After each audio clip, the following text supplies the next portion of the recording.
নমস্কার, আমি শুভ। আপনারা দেখছেন জিটিভি, দ্রুত হচ্ছে সবার সাথে।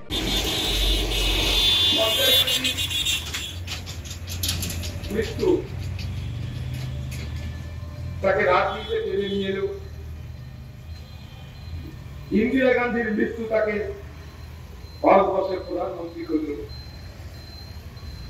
আর নিজের মৃত্যু দিয়ে তিনি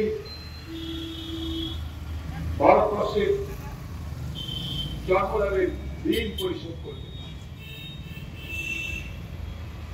এইভাবে রাজীব গান্ধী তার স্বল্প সময়ের মধ্যে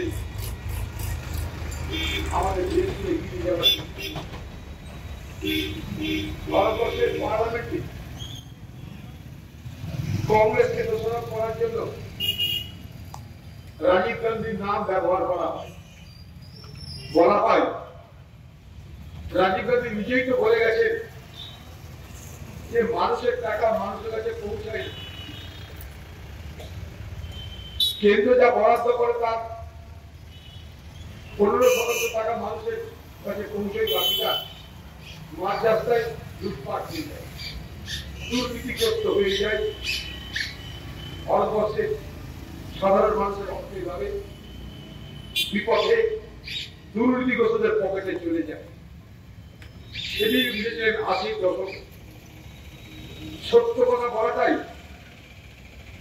তার গর্ব ছিল বলে তার সরকারেরও সমর্থন তিনি ছাড়েনি, কারণ তিনি মানুষের পক্ষে ছিলেন। আর মানুষের পক্ষে ছিলেন বলে মানুষ তাকে যারা ঠকাবে, তাকে যে প্রতারিত করবে, তার বিরুদ্ধে আপনি সোচ্চার আপনি সেটাকে হাতিয়ার করে আপনি যারা দুর্নীতিগ্রস্ত দেখে তারা নিজেদেরকে রক্ষা করার চেষ্টা করে। রাজীব গান্ধী বলেছিলেন তো দুর্নীতি হয়, তাই দুর্নীতি হচ্ছে, কিন্তু অস্বাভাবিক কিছু নেই। ব্যাংক লুট হচ্ছে, সরকারি খাজানা লুট হচ্ছে, বড় বড় শিল্পপতির হাতে সারা দেশ বিক্রি হয়ে যাচ্ছে।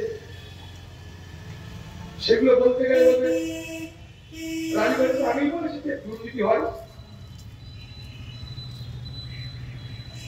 কিন্তু রাজীব গান্ধী আরো অনেক কথা বলেছে। রাজীব গান্ধী বলেছিল ভারতবর্ষে আইন হোক পঞ্চায়েত রাজ আইন।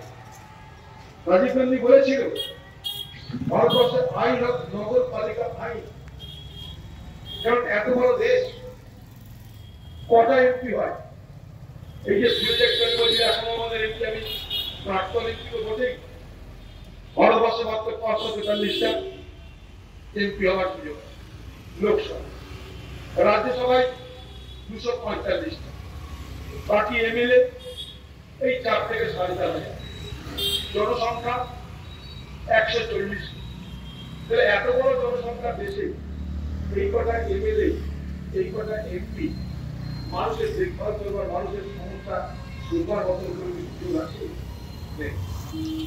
তাই তিনি কি বললেন রাজীব গান্ধী বললেন মানুষের হাতে ক্ষমতা তুলে দিতে হবে, পাওয়ার ইভলিউশন অফ পাওয়ার, অর্থাৎ ক্ষমতা বিকেন্দ্রীকরণ করতে। কিভাবে? প্রত্যন্ত এলাকায়, গ্রামে, শহরে, মিউনিসিপালিটিতে জনপ্রতিনিধি তৈরি করতে হবে, কাউকে খাতির করে নয়, ভোটের মাধ্যমে। সেইভাবেই ভারতবর্ষের পঞ্চায়েত রাজ আইন তিনি এনেছিলেন এবং পঞ্চায়েত রাজের ব্যবস্থা করেছিলেন।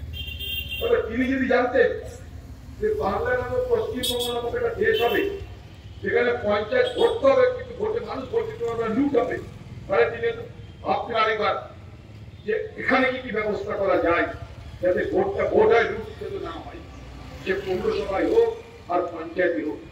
তখন তো আমাদের দেশে, আমাদের রাজ্যের মুখ্যমন্ত্রী ছিলেন না, রাজীব গান্ধীও জানতেন না। কিন্তু এই মুখ্যমন্ত্রী রাজীব গান্ধীর ঘাড়ে ভর করে পশ্চিমবঙ্গের নেতা হয়েছিলেন, দেশের নেত্রী হয়েছিলেন, এটাও জেনে রাখলাম। রাজীব গান্ধী কেন পঞ্চায়েত রাজ এবং নগরপালিকার ব্যবস্থা করেছিলেন? তার একটাই কারণ, স্থানীয় মানুষের হাতে ক্ষমতা হস্তান্তর। আজকে ভারতবর্ষে প্রায় 33 থেকে 35 লাখ পঞ্চায়েত এবং মিউনিসিপালিটিতে জনপ্রতিনিধি ইউরোপের বহু দেশ আছে, সেই দেশের মোট জনসংখ্যা 30 লাখ 33 লাখ নেই। আমাদের দেশে জনপ্রতিনিধির সংখ্যা ইউরোপের বহু দেশের মোট জনসংখ্যা বেশি।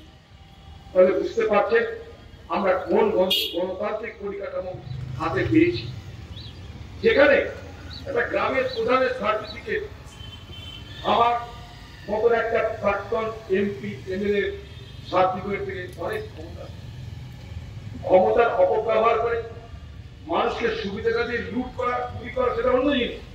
কিন্তু ব্যবস্থা যেটা করেছিল, সেই ব্যবস্থার মধ্যে যে দর্শন, সেই ব্যবস্থার মধ্যে যে ভাবনা, সেটা ছিল কি? মানুষকে ক্ষমতা দাও, আমাদের ঘরের মা বোনদের ক্ষমতা দাও। 33% আসন মহিলাদের জন্য সংরক্ষণ করার কথা হলো, সেটা বেড়ে 50%। কারণ মহিলাদের হাতে ক্ষমতা দাও। মেয়েরা যদি শুধুমাত্র রান্না করে, আলু তৈরি করতে ব্যর্থ থাকে, তাহলে দেশের 50% মানুষকে অন্ধকারে রেখে দেওয়া হয়, তাদেরকে সামনে নিয়ে আসতে হবে। তাই পঞ্চায়েত রাজ, নগরপালিকায় ব্যবস্থা করে আমরা সে ব্যবস্থা করলাম। আপনারা এতক্ষণ দেখছিলেন জিটিভি, দ্রুত হচ্ছে সবার সাথে। জিটিভির আরো নতুন নতুন খবরে আপডেট পেতে এক্ষুনি লগ ইন করুন www.gtblivenews.com।